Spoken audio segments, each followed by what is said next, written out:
Do you want to live somewhere that isn't stuck inside of the French Quarter, isn't way past uptown, and doesn't feel like you moved to a subdivision in Metairie? That neighborhood is Mid-City. Right here in New Orleans, you get the Streetcars, City Park, Bayou St. John, the Lafitte Greenway, pool boys on almost every corner, and historic homes that still cost less than what you pay a few miles closer to the river. Today, we're touring Mid-City the way people actually live in it, not the version you'd get from the tourist map. I'm Margaret, and I was born and raised right here in New Orleans. And here's the thing about Mid-City nobody tells you up front. The name means something different depending on who you ask. So we're going to clear that up and show you where the real boundaries sit. So let's start with the Canal Street streetcar, because it's really the thread that ties this whole neighborhood together. You watch it roll down the neutral ground, past the live oaks, past 100 years of buildings stacked right next to each other. And you realize something most cities lost a long time ago. You don't need a car to get where you're going. In a lot of American cities, you're stuck behind a wheel for every single errand. Here you can catch the streetcar to work, downtown, or just to grab lunch, and never touch your gas pedal. Now, the architecture is where Mid-City really shows its age, in the best way. You've got raised basement homes with those tall front steps, classic shotguns lined up shoulder to shoulder, double split down the middle for two families, bungalows with deep porches, and craftsman cottages tucked on quieter side streets. It's not one style repeated over and over. It's a mix, block after block. And that mix is part of what gives Mid-City its character. Let's slow down on the raised basement style for a second, because it isn't just a design choice, it's function. That tall first floor you're stepping up into isn't there for looks. It puts the living space above the floodline and the actual basement level underneath. The one closer to street height usually isn't finished living space at all. It's parking, storage, maybe a workshop, stuff you don't mind getting wet if a hard rain backs up the drains. Buyers from out of town sometimes see those tall front steps and think it's just charm,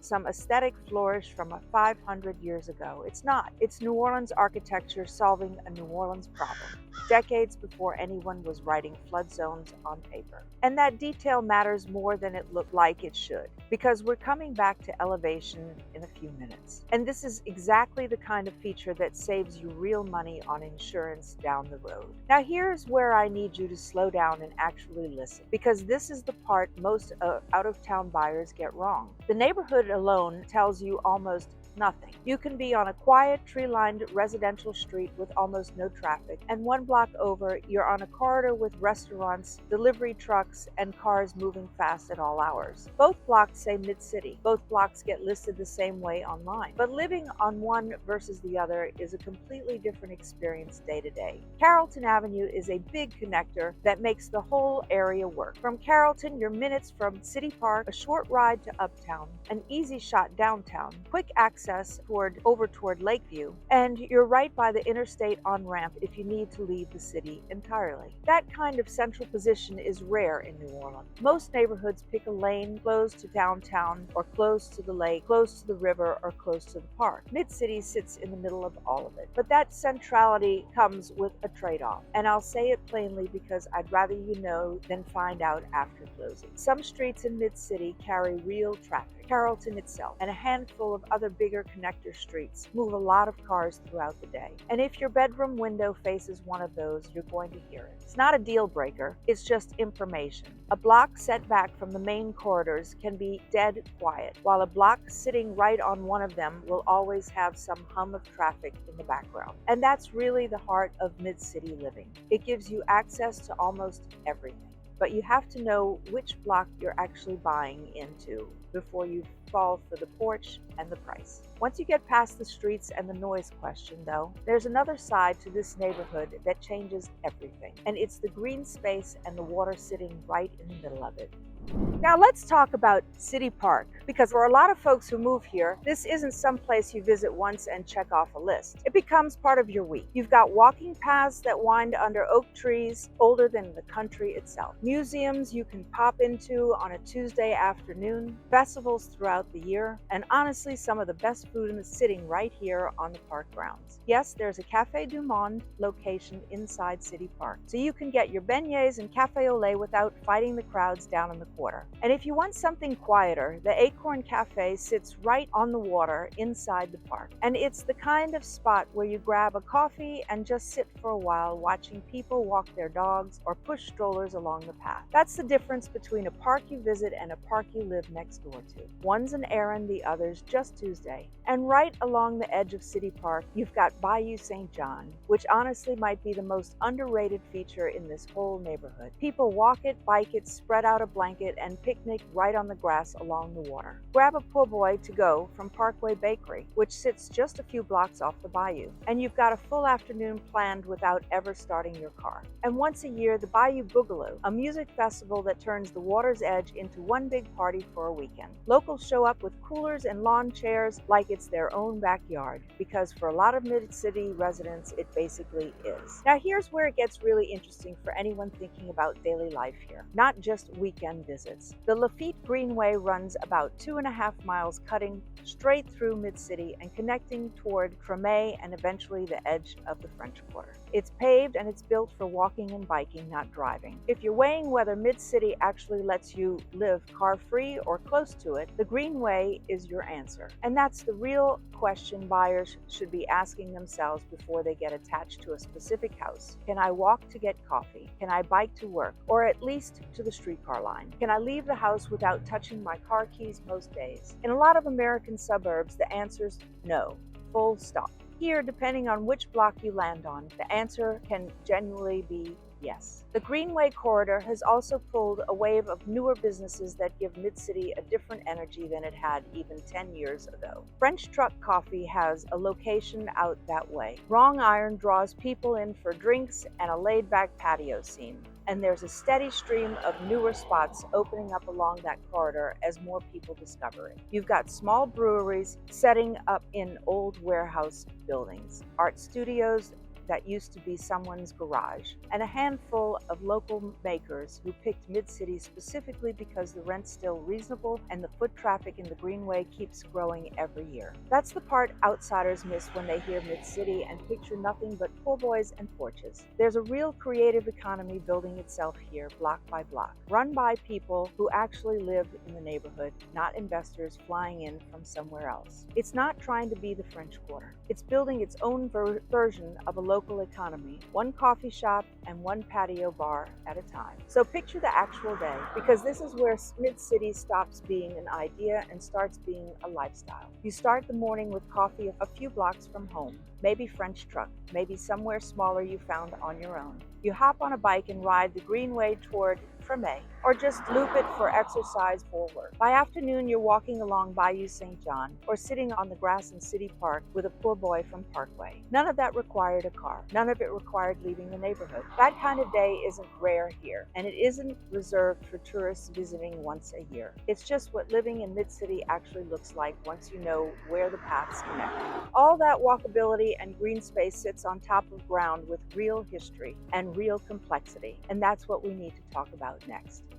Parkway Tavern, Bakery and Tavern already came up when we talked about the Bayou, but it deserves its own moment here, because this is the place that anchors Mid-City's whole food identity. It's been open since 1911, and people don't go there for a scene. They go for a fried shrimp po' boy dressed on a picnic table with a paper plate and a cold drink. No white tablecloth, no reservation, no dressing up. Just good food that locals have been eating for generations, and that's exactly the point, because here's what separates Mid-City from a neighborhood that just looks good in photos. It isn't only pretty houses and porches for the camera. This is a place with restaurants people actually use week after week, not spots that exist to impress visitors passing through once. A shotgun house with a fresh coat of paint doesn't mean much if there's nowhere close to grab dinner on a Tuesday. Mid-City doesn't have that problem. Katie's, where we are here, is where you go for Creole plates and a brunch that fills up fast on weekends. The kind of place where regulars have a usual order.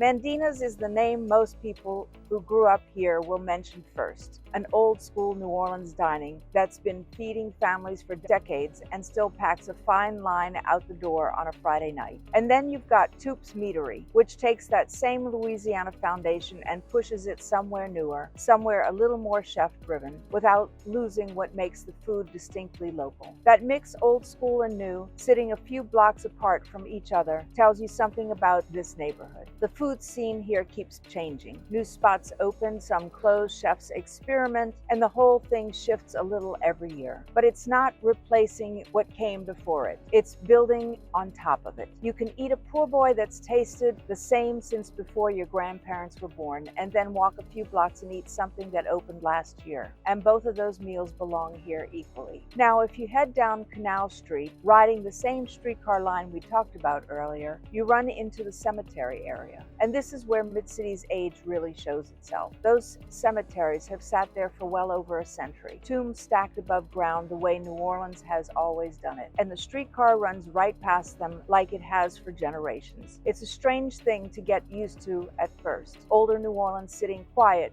right next to the neighborhood that's actively changing and growing around it. But once you live here, you stop noticing the contrast. It just becomes part of the route home. That's really what Mid-City is once you look past the surface. It's not a polished, staged version of New Orleans built to look good in a listing photo. It's a neighborhood with layers, a 100-year-old sandwich shop a few blocks from a cemetery that's even older, and a new restaurant a few blocks from both of them. History and daily life aren't separated here. They sit right on top of each other. And honestly, that's what makes eating and living in Mid-City feel different from anywhere else in the city. Now I need to shift gears, because everything we just talked about, the coffee shops, the poor boys, the streetcar rolling past the cemeteries, none of it matters if you skip this part. Every single buyer looking anywhere in New Orleans has to understand flood zones, elevation, and drainage before they sign anything, Mid-City included. Especially Mid-City, honestly, given how low-lying parts of it still compare to the natural high ground closer to the river. Here's the distinction I want you to hold on to. Falling in love with a neighborhood and understanding a specific property are two completely different things. You can adore Mid-City, the porches, the walk to the Bayou, the streetcar 2 blocks away, and still buy a house that's going to cost you a fortune to insure because what's underneath it and around it. The neighborhood doesn't determine that. The block does. Sometimes the individual lot does. So when you're standing in front of a house you like, ask direct questions. Has this home flooded before? And if so, when and how much water? Is there an elevation certificate on file? And what does it actually say about the lowest floor? What does the drainage look like on that specific block? Not the neighborhood, the block. Because in Mid-City you can have one street that handles a hard rain just fine, another 2 streets over the pond up every single time. Your agent should be pulling this information before you're emotionally attached, not after. This is exactly why I tell every client moving here, out of state or even from another part of Louisiana, call for a sample insurance quote before you fall for the porch. I work with Lester Coe of TWFG on this constantly, because insurance in this city isn't one flat number, you can guess that. It shifts by thousands of dollars depending on elevation, flood zone, and even which side of the street the house sits on. 2 homes that look nearly identical from the sidewalk can carry wildly different premiums once the elevation certificate gets factored in. You want that number in hand before you're picking out paint colors. And here's a myth I hear all the time, that if a house has always had cheap insurance, it'll keep having cheap insurance. That's not how it works. Rates get reassessed, flood maps get redrawn, and a policy that got grandfathered in under an old rate can jump the second that policy changes hands or lapses. So when Lester runs a sample quote, he's not telling you what the current owner happens to pay. He's telling you what you would pay starting fresh based on the actual elevation certificate and the current flood zone designation. Sometimes that number lines up with what the seller's been paying. Sometimes it's double. You need to know which one you're walking into before you sign anything, not after your first renewal notice shows up in the mail. None of this means Mid-City is off the table. simple. It means you do the work first, and once you do, this neighborhood fits a specific set of buyers really well. People who want a central location and refuse to pick a side of the city, they land here. Buyers who want a historic home, the shotgun, the raised basement cottage, without paying uptown or garden district prices, they land here too. Investors looking at doubles because Mid-City still has plenty of them, and the rental demand from nearby hospitals and university keeps these units filled. And if you work in the medical corridor near Tulane or LSU's medical campus, Mid-City puts you minutes from work without requiring you to live downtown. The University Medical Center and the VA hospital both sit right on the edge of Mid-City, and that's not a small detail for this neighborhood's real estate. Nurses, residents, techs, hospital administrators, they all need somewhere close to live, and a lot of them don't want to be right downtown either. So doubles and smaller cottages near that corridor stay rented month after month because the demand doesn't dry up. If you're an investor looking at a double in Mid-City, that hospital complex is half the reason your tenant turnover stays low. And if you're the one working there yourself, you're talking about a 5 or 10 minute drive instead of fighting traffic in the suburbs every morning. I want to reframe something because a lot of buyers hear flood zone and insurance history and they shut down, like it's a reason to avoid the whole city.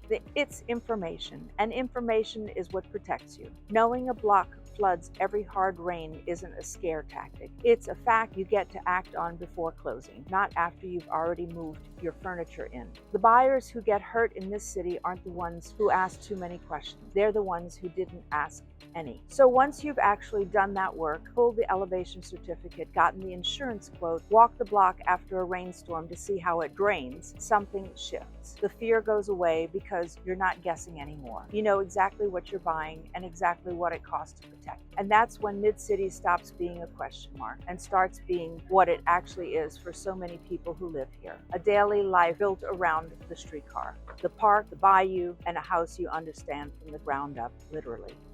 Who Mid-City fits and the daily lifestyle payoff. So picture a Saturday. Coffee walk down the block, bike the Greenway for 20 minutes, catch the streetcar downtown for a meeting or just to browse the shops, and come home for dinner at a spot 2 streets over where the owner knows your order. Sunday, you're at City Park with a blanket and nowhere to be. That's not a vacation, that's just the weekend every weekend. Mid-City sits in the middle of the city without feeling like downtown, and it's local without feeling cut off from anything. It's historic, but it's not frozen behind glass. People actually live in these houses, park on these streets, argue about parking on these streets. Now, a different fit check. If what you want is a quiet subdivision with matching new construction homes and a 2-car garage, this isn't your neighborhood. And I'll tell you that straight rather than waste your time. But if you want character, location, and walkability in pockets, streetcars 2 blocks away, City Park access on foot, this is exactly where you belong. So the real question isn't, is Mid-City good? It's good for the right buyer on the right block. The real question is, which part of Mid-City actually fits your life, because that answer changes street by street. And once you know that, the next question is how Mid-City stacks up against the neighborhoods buyers cross-shop it with. And that's exactly what we're covering next. Mid-City rewards the buyer who looks at the block and the property, not just the name on the listing. Before you fall for that porch, ask about the elevation certificate and the flood history. That's the whole game. If you're thinking about a move, reach out to me. I'm your relocation. I have a team to help you relocate. I'm born and raised right here, and all of my contact info is in the description. Next up, we're touring the neighborhood everyone compares against Mid-City. Subscribe, hit the bell, and I'll see you there.